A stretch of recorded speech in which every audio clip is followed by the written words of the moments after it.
قومیں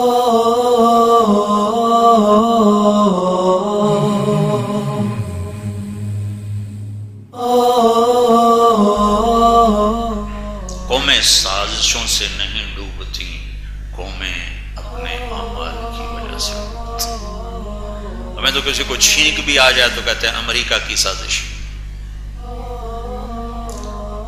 قوموں کے سفینے اپنے ہاتھوں ڈوبتے ہیں، قومیں خود برباد ہوتی ہیں، پھر بربادی آتی ہے۔ تین چیزیں تباہی کا سبب ہوتی ہیں اور وہ ساری موجود ہیں، ایک ظلم، ایک جھوٹ، ایک خیانت۔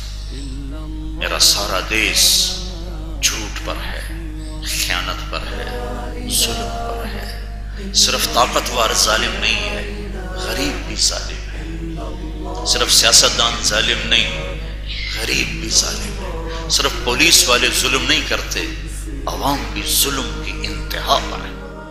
میں جیلوں میں جاتا ہوں بیان کرنے، فیصل آباد میں 13 آدمی ایک دن میں پھانسی چڑھے تھے، اس میں 5 بے گناہ تھے۔ ان پر FIR کٹوانے والی کون تھے؟ پاکستان کے عوام تھے، کوئی حکمران نہیں تھے، کوئی پیپل پارٹی نہیں تھی، کوئی نون کاف لیگ نہیں تھی، عام لوگ۔ FIR کاٹنے والا پولیس والا بھی پاکستان کا تھا۔ ایک آدمی بے گناہ مر جائے تو میرے نبی کا فرمان ہے، اگر ایک آدمی کو بے گناہ قتل کر دیا گیا اور اس کے قتل پر پوری دنیا جمع تھی تو اللہ ایک کے بدلے میں سب کو جہنم میں ڈال دے گا۔ جس دیش میں بے گناہوں کو پھانسی لگے، اس دیش کے ایٹمی طاقت بننے سے کیا ہوگا؟ جس دیش کا وکیل جھوٹے مقدمے خود درج کروائے، اس دیش میں انصاف کہاں ہوگا؟ اور جس دیش سے انصاف مٹ جاتا ہے وہاں کہاں سے رحمت آئے گی؟ ہمارا سارے لاہور کا تاجر بددیانت ہے، سارے پنجاب سندھ بلوچستان کا تاجر بددیانت ہے، سارا بازار جھوٹ پر، خیانت پر، کھوٹ پر ہے۔ کوئی بیچارہ پھنس جاتا ہے نا اور اپنی چیز بیچنے پر آ جاتا ہے تو یہ جتنے پراپرٹی والے ظالم درندے ہیں یہ ریٹ گھٹانا شروع کر دیتے، اس کی مدد نہیں کرتے کہ ہمارا بھائی پھنس گیا ہے تو اس کی چیز 4 پیسے زیادہ دے کے خرید لو، اپنی مصیبت سے نکل جائے، اس کے ریٹ گھٹانا شروع کر دیتے ہیں۔ میرے نبی سے پوچھا گیا، یا رسول اللہ مسلمان بزدل ہو سکتا ہے؟ کہاں؟ کیوں نہیں ہو سکتا؟ یا رسول اللہ مسلمان بخیل ہو سکتا ہے؟ کہاں؟ کیوں نہیں ہو سکتا؟ کہ یا رسول اللہ مسلمان جھوٹ بول سکتا ہے؟ جھوٹ نہیں بول سکتا، جھوٹ نہیں بول سکتا۔ کہ اگر میرا امتی ہے تو 2 کام نہیں کرے گا چاہے کچھ ہو جائے، ایک جھوٹ نہیں بولے گا، ایک دھوکہ نہیں دے گا۔ سارا تاجر دھوکے باز ہے، سارا معاشرہ جھوٹ اور دھوکے اور فراڈ پر ہے۔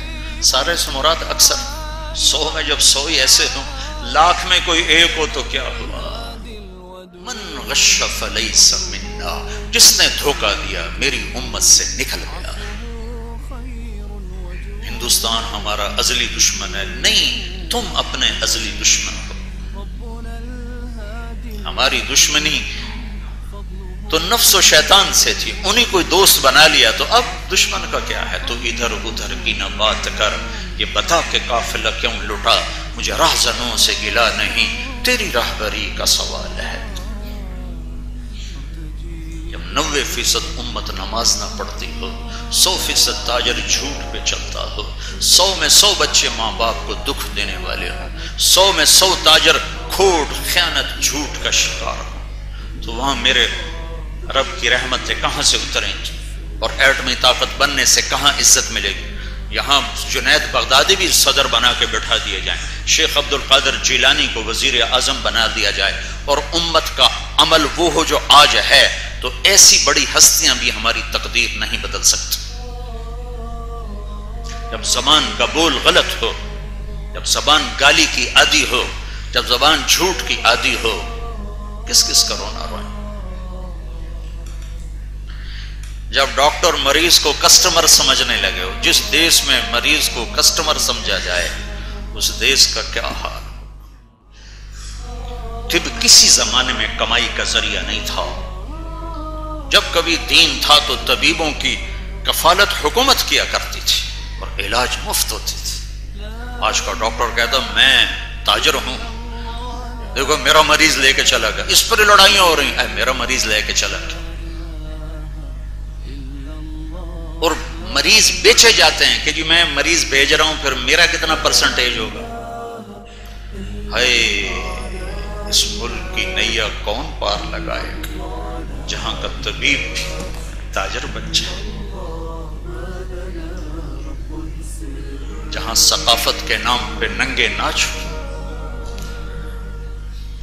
ثقافت کے نام پر گانے بجانے کی محفلیں ہوں.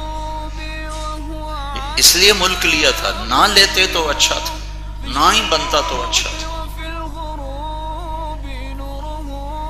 6 لاکھ انسانوں کو کیا جواب دیں گے؟ معصوم بچوں سمیت ذبح ہو گئے، سکھوں کی کرپانوں کا شکار ہو گئے. ہاں میرے بھائیوں، کوئی ناامیدی کی بات نہیں ہے. آج ہم توبہ کر کے اللہ رسول سے صلح کر لیں تو کام بن جائے، کل صبح نمودار ہو جائے گی. صبح کوئی دور نہیں ہے، قریب ہے. ایک قدم پہ صبح ہے، ایک قدم پہ تابناک مستقبل ہے.